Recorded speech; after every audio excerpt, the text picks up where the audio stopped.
It's your boy DJ D1 Don from the We're Going Dirty podcast. Sitting here in the content house with another talented entertainer, performer, a descendant. What do you call it? Descendant? Because I know he was born in America. He's not really born over there. Well, anyway, what's his name? What's your name, bro? It's in my blood, man. It's Sammy Stanza, a.k.a. the Poet, man. A.k.a. the Poet. Sound like you do poetry. That's what it sounds like. That's what you do? Yeah, I'd call it a type of like lyrical poetry, you know. Whatever Wiz Khalifa do with his weed, that's what I do with the drinks. Oh, okay. Hey, Wes, he say he do the same thing with his drinks. So, speaking of drinks, let's talk about the drinks since you lyrical poetry. Tell us what you do with these drinks and how's that? How can we sample this stuff? Because I'm a drinker. You a drinker? Yes, I'm a full-blood alcoholic. What you like drinking? Across the board. What? Across the board. Across the you board? Put it on the table, it goes I don't down. discriminate either, so Okay, I feel then. that. Uh-huh. But nah, yeah, man. So when it comes to drinking, man, originally drinking obviously became, it was a personal thing. You know, I started when I was younger, whatever. How But young? then, how young? Mm-hmm. Because you look like you're only 18 right now. All right, man. Come on now. I probably started when I was like, disclaimer, 14, 15 or something like You that. said 14, 15. But Okay. it wasn't like a controlled setting. It was a controlled setting. Okay. They ain't let me get out of control. I always had somebody watching me. I ain't never had more than like 2 or 3 drinks. But when I got on my own, that was a different subject. Okay. But the drinking became more of like a thing that like I just did to something where I felt like I can kind of like align myself with it and like, you know, start a business with it and, you know, do something to it. Okay. So when it came to doing music, originally my first rap name was like Kid Black. Black. Yeah, some random. Something random. That sounds generic. Right. Okay. Exactly. So then I changed it to Pride. Pride. And I'm like, that's generic too. No, pride wouldn't work, bro. It wouldn't have worked. That's why I'm not here. I wouldn't have been here if it was Pride. Okay. So then I was just like, all right, bro, Sammy Stanza. So I was doing Sammy Stanza for a little minute. I was just dropping whatever type of music. But then I had this one homeboy. He was just like, bro, like you kind of like a poet the way you work the words and everything like that. And you be drinking. Every time we see this man, he got a cup in his hand or he's always trying to get a drink or trying to do something. So he's like, you the poet. And I was like, I had never heard that before. I was just like, poet, that sounds nice. And then ever since he said that to me, it kind of changed how like I worked my music and how I did everything. To the point where like now, as we was having a conversation earlier, I've created a whole different page and a whole different brand to where I can incorporate the alcohol into what I do on a day-to-day basis and everything. All right. So how do you incorporate the alcohol? Because I'm very intrigued with alcohol. Okay. So am I. So, intrigued, like how I incorporate it, it's like me and my homeboy, we just be chilling at the crib. We be like, all right, we got a bottle of this. Oh, like where you going with this story? No, listen. If we at the crib, we looking at the fridge, we got, all right, we got a bottle of this. We got this as a chaser, we got this as a chaser. We also got a bottle of this, we got a bottle of this. I'll be, you know, I'll smoke a little bit, whatever happened, whatever, you know. So you mix everything. I'll mix everything, Okay. and then whatever comes out good, comes out good. Whatever comes out bad, we don't talk about. But, you know, it got to a point where I'm just like, yo, I'm sitting here mixing all these drinks. I'm doing different things, you know, and I be seeing different stuff online. So I'm going to try different drinks online. I'm going to make my own drinks. And, you know, I started to build a little community off that. And I start asking people, I'm like, bro, what's your favorite drink? What do you like to drink? You know, and What's the name a couple of drinks you make? Just a couple of drinks you make that we might can sample somewhere down the line. Man, I remember back in the day. I wish I could tell you. You made this drink a long time ago. You remember Pam Grier? You know Pam Grier. Yeah, I know Pam Grier. Yeah. So I remember back in the day, I made a drink called Jackie Brown. Okay. I made a Jackie Brown, and it was basically a mix of like cognac, some yellow Fanta, well pineapple Fanta, I might say pineapple Fanta, and That's a a little hell of a dash of combination. Sprite. That's a a hell little of a dash of combination. Sprite. When I tell you that bitch so good, it's so good. Fanta Fanta and Sprite with some brown. with some brown. Okay. That's Call the that Jackie Brown. I All call it right. Jackie Brown. But that's just a little bit of mix. Like, you know, if you want to see any of my other cocktails and everything like that, you can go on the Poets Island on Instagram. I'm also on YouTube. Like I said, I really try to make this whole brand. That's what I really am pushing. I got going on. Okay. Well, you was in a pre-conversation, you was really telling us about when you make these drinks and why you make these drinks. Can you elaborate on that? Because I had a question about that, you know. All right. But I want to give the people some content about the drinks that you're making. So part of the reason why I started doing that and like making these drinks is obviously I like to drink. That's the most obvious reason. Okay. But I remember the person that put me on to drinking, like I said, that was my cousin. And like I said, I was very limited at first. I was very limited at first. And he was very responsible with it too. And he always told me the reason for it was he didn't want me being one of these people that go out there, you know, they get a couple drinks in them, they're trying to catch up with the next guy, or trying to be like the next person, and then they losing their minds. They acting crazy. They acting irresponsible. So part of the reason why I do that is I'm letting you know, like, hey, this is what you got. This is how much it is. I'm pouring it out. I'm doing this and that. I'm just showing you, man. I mean, you poured out some alcohol? Yeah. You poured it out? Yeah. For the dead homies? Oh, you just poured it out just for the... Nah, I got like little jiggers and everything. You know, I got measurements and everything. I'm not just sitting there like, sounds about right. You know what I mean? I'm not just pouring it out. Nah, I'm trying to keep people semi-responsible as well. You know what I mean? See, that's the word I want to responsible. What they always say in the commercials. Drink responsibly. Yeah.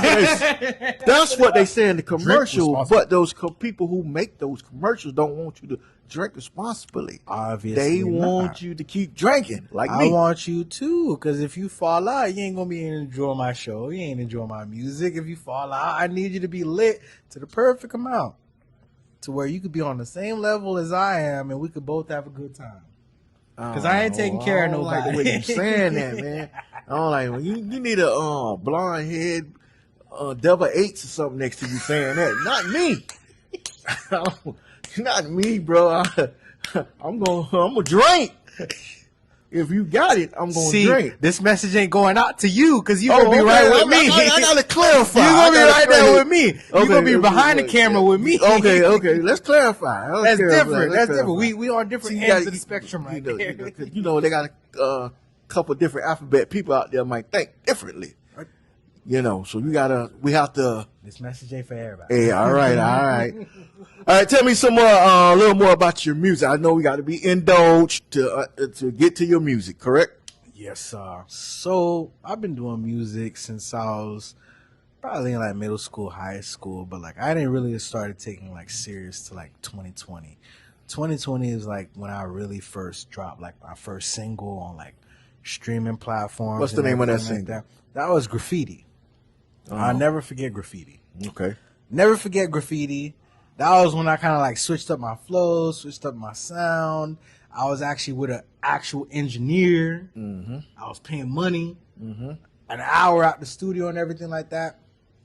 And then my first sign that like this real music stuff could like really get going, aside from like, you know, the couple hundred people that, you know, you get a couple hundred plays, 1,000 plays, this and that. I remember my homeboy, and he actually with me right now. Shout out to the homeboy. Shout out to the homeboy. Okay. My boy DJ C right here. He told DJ C? DJ C. Can he DJ? He could do a lot of things. He'll push the button. I could say he'll do a lot of things. He could do a lot of things. Okay. I'm not gonna limit him. I'm not gonna I'm a DJ too. I came from the era when I came from the era when they had vinyl. Oh, so you was yeah. He was scratching. Yeah, I don't nobody scratch these days. I don't know. That's the part of DJing. All they want to do is push the button and blend the music. You know, that's a big thing, and it's one thing that I have not gotten as an artist yet. You gotta have a reliable DJ. True. You got your boy reliable. Like, is he reliable? He's reliable. He's okay, well that's good. Because when I look and I see like, okay, so like when Drake goes to London, when he goes to all these other people, he got different DJs that, you know, work with him, got his sets ready and everything like that. That's why he been so much beef. Rick Ross and Sam Sneak. How long they been thugging together? For a long time. You know what I mean? Whatever he needs is done. Because Sam Sneak know how to break and give him when Rick Ross do this. Right. Stop the music. That's why you need a loyal DJ. That's my dude right there. Okay, that's good. That's a good DJ partner. You know what I'm saying? So if he blend, I don't want to talk about your DJ right now. Talk about you and your drinking. But that's the reason I brought him up, because he told me, he brought up this contest. He was just like, you know the game NBA 2K. Yeah, I don't play it. That's but I know it. What? Yeah. He's like, yo, they running a contest right now, and they're trying to get people to be on the soundtrack. They do that. And I was like, word? He was just like, bro, I really think you should submit your music because I think you'll be able to make it. Okay. And I'm like, all right, whatever. What do I have to lose? Thing is, what we didn't know, by the time he told me about it, they were running the contest for like a month, 2 months or something like that. I only had 3 days left in the contest. 3 days. He told me with 3 days notice. So I'm looking at things. I'm looking at the terms and conditions, everything like that. And I'm like, what? It ends in 3 days? I'm like, okay, whatever. The 3 days, I spent literally every single day sending these people at least like 15, 20 songs a day. Okay. Did one of them hit? A day. One of them hit. Oh, all right. All right. It was Saints and Sinners. So when y'all buy that game and play that game, he get royalties. It was NBA 2K22. Unless you signed your waiver and say they keeping all the money. Oh no, I got my money. Okay then. Okay then. Yeah, nah, good. I mean, you got a good DJ because he made sure you get your check or a check. It was a song I did with my one homeboy, my other mastermind, and I didn't even want to do a song at first. We was at his crib, just drinking, smoking, doing whatever. Looked at the time, I was like, all right, y'all boys, I'm about to head out. I'm about to go home. And they was like, nah, Sam, we just put on another beat. Let's just freestyle. Let's do something. I was like, I don't know. I'm trying to go home. I was still living with my folks at the time. You got some Haitian-ass parents. They're like, they be on your ass. So I was like, all right, whatever. I'll stay the next 15 minutes. Okay. Next 15 minutes, we made some magic. And like I said, I was submitting about 15, 20 tracks. Okay. So the contest ended 3 days later. Month goes by, I don't hear nothing. Okay. I chopped it up to like, what else? You tried. It is what it is. Okay, okay. Ain't nothing to feel bad about. Everybody has those moments. But then about 2 months in, they hit me back. Congratulations. Oh, snap. I'm like, ain't no way. I'm Googling SoundCloud scams. I'm Googling, is this a scam? Is this a scam? I'm looking up the email. I'm like, is this a fake person? Nah, it's all real. Okay. I'm sitting at my desk at work. Tears literally start forming in my eyes. I'm like, there's no way, bro. There's no way. Because I'm over here spending all this money at the studio. I'm doing all these things. I'm going to all these showcases. Trying to spare my name. He was out there grinding. So you got to understand, you get to these points where you're thinking like, man, maybe I should just get real about life and just, do something. Work a 9 to 5, go back to school. I don't know, do something. Then that hit me and I was just like, oh, no way. No way. I'm about to be on a game that's about to be paid by like millions of people. Yes, sir. And that's exactly what happened. There you go. That's literally, because I probably would have still kept going, but that was the sign right there that showed me that I could actually do something. Open the with doors, what I got. And you stepped in. I stepped in. All right. I had to step. There you go. I had to take advantage. So I took advantage. I was on it. I got hella streams, hella exposure from it. And now it's just about keeping the ball rolling. That's all it is. All right. That's what's up. Where you from? I'm from, like I said, I was born in Miami, but I'm really raised by Broward. So okay, Broward. I'm raised out of Lauderhill, Deep Side. Deep Side? If you want to be specific, you could talk about Inverary over by the waterfalls. We can get specific. No, we don't want the people to know we get, I don't know if we got stalked. I don't live that no more. I forgot he getting that check now. I don't live that no more. From the That's gang. just where I grew up. That's just where I grew up. I don't live that no more. That's what's up. And you say you're Haitian descent, correct? Yeah, Haitian. You rep the flag? I rep the flag, got it on my keychain. Mama, daddy, aunts and uncles, they all Haitian. All was born in Haiti. Not my cousins and everything like that. We was born in the States. This is the We're Going Dirty podcast. I learned a lot about you now, and I'm glad that you are representing. I'm glad you did cut the check. But got to hit you with a question. One question from the We're Going Dirty podcast. What's up? Question is, do you suck toes?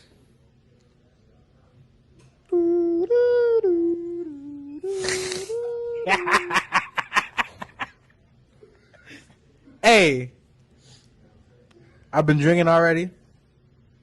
And you already know, drunk people tell the most He truth. finna give us a poet story. I do.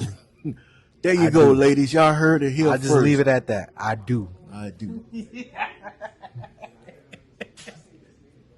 Hey, that's what's up, man. I am your boy DJ D1. Hey, man, thank you for stopping by the We're Bruh, Going thank Dirty you, podcast. bruh. Cool peoples, bro. Yes, cool sir, peoples, man. bro. Check out the We Going Dirty podcast, Give them bruh. your socials before we get out of here. So you can follow me on Instagram at the Poet Poet. You can follow me on Instagram as well, the drinking page, the Poets Island. I'm on YouTube, Sammy Stanza, and the Poets Island. TikTok, the same thing, Sammy Stanza. Get at me everywhere. You want to listen to my music? Find me on all platforms. Just Google Sammy Stanza. They make it real easy for you. Just get at me. Sammy Stanza. We're Going Dirty podcast. We going dirty. You gotta take a picture.